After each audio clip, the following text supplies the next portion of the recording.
Okay, let's talk about a moment every ship's officer knows is coming, a moment they absolutely dread but have to be ready for, a huge challenge during a port state control inspection. Today, we're going to break down exactly how you can navigate this kind of high-stakes situation and, believe it or not, turn it into a major professional win. So, picture this. You're on the bridge. A port state control officer is there, flipping through your documents. The air is thick, you know? Your ship, your company's good name, maybe even your career. It all feels like it's on the line. And then the officer points right at your voyage plan and asks a question that could bring everything to a grinding halt. So, what's your next move? And there it is, the challenge, laid out plain and simple. Improper voyage planning. Now, this isn't just some minor note in the margins. No, this is a direct accusation, and it carries the very real threat of your vessel being detained right then and there. Right, the detention threat. Let's be crystal clear about what's at stake. A finding of improper voyage planning isn't just a slap on the wrist, it's a major deficiency.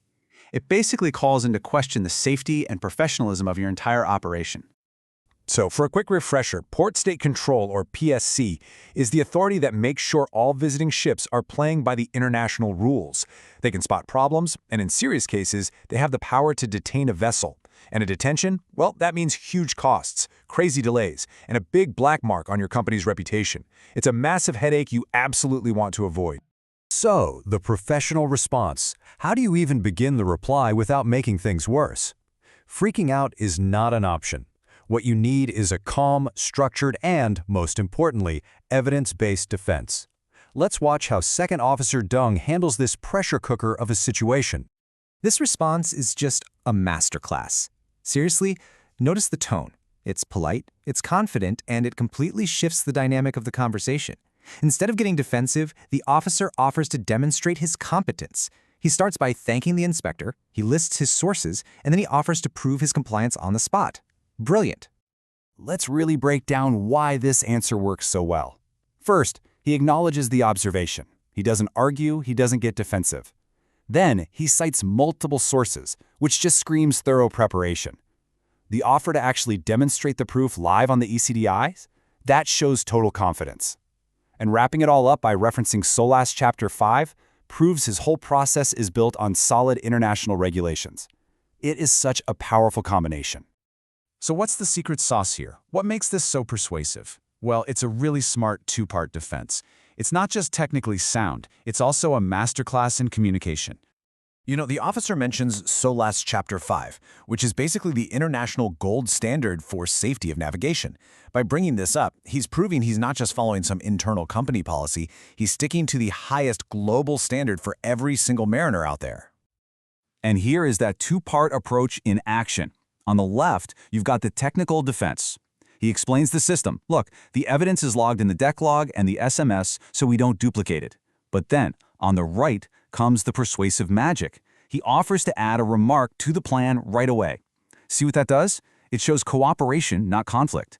He proves his system is compliant while also making it super easy for the inspector to just sign off and move on. All right, so how can we turn this awesome case study into a practical playbook that you can use? This whole encounter can really be boiled down into 5 key actions that any officer can use to handle a similar challenge.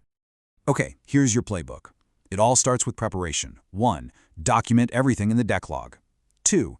Digitize it so you have instant access. 3. Be proactive. Declare it with a simple remark in the voyage plan itself. That could stop this whole issue before it even starts. 4. When you're challenged, be ready to defend your plan with multiple sources. And through it all, the golden rule, number 5, de-escalate. Always remain calm and professional. Because, you know, at the end of the day, this isn't just about passing a single inspection. How you handle these moments of intense pressure, well, that's what defines your career. It's what separates a good officer from a truly great one. You know, the captain in this story said it best. Being able to perform under pressure is the deciding factor. It's what keeps you from getting a costly detention, and it's what protects your company's reputation. Your composure on that bridge has a direct, real-world commercial impact. And the second officer himself just perfectly sums up the biggest takeaway here. Having solid technical knowledge gets you in the door, for sure, but it's your ability to communicate professionally that's going to win the day. Knowing the answer is one thing. Being able to explain it calmly and respectfully when the heat is on, that's a whole other skill. So, we'll leave you with this question to think about. When the pressure is really on, what speaks louder? Your documents or your delivery? Is it the perfect paperwork or is it the calm, confident way you present it? As we've seen today, you absolutely need both to turn a challenge into a win. Thanks for joining us.